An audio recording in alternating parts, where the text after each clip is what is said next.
Hello সবাইকে, আমার চ্যানেলে স্বাগতম। আজকে আমি আর অদ্রিজা আমরা দুজন মিলে বাসায় সোপ শিট বানাবো। সোপ শিট তো দোকানেই কিনতে পাওয়া যায়, কিন্তু বাসায় এটা বানিয়ে নেওয়ার মজাই আলাদা হবে। তো এই জন্য আমরা আজকে বাসায় ট্রাই করব। তো এই জন্য আমাদের লাগছে একটা প্লেন ট্রে, যেটার উপরে টিস্যু পেপারটাকে রেখে আমরা কাজ করতে পারবো। আর লাগছে টিস্যু পেপার, আর লাগছে হ্যান্ড ওয়াশ।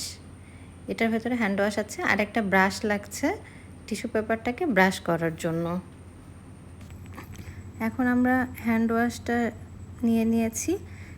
এই তুলিটা দিয়ে হ্যান্ড ওয়াশ নিয়ে এই ট্রেতে রাখা টিস্যুটা পুরো কাভার করে ফেলবো। তো আমরা একটু কাভার করে নিচ্ছি। ঠিক এভাবে পুরো টিস্যুটাকে হ্যান্ড ওয়াশ দিয়ে কাভার করে নিতে হবে। পুরোটা কাভার করা শেষ।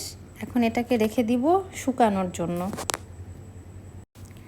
একদিন লেগেছে আমাদের এটা শুকাতে। এই যে এটা ভালো করে শুকিয়ে গেছে।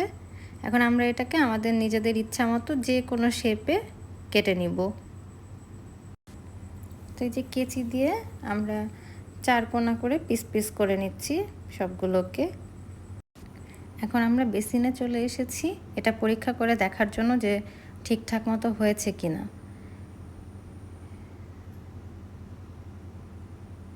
ও, ফেনা তো হচ্ছে, এই যে আস্তে আস্তে ফেনা হচ্ছে।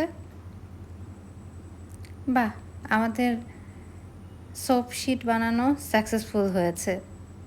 এখন আমরা এই শিটগুলো বাইরে কোথাও গেলে যাওয়ার সময় নিয়ে যাব। তো এতক্ষণ ভিডিওটা দেখার জন্য সবাইকে অনেক ধন্যবাদ। এবং আমাদের সোপ শিট রেডি হয়ে গেছে।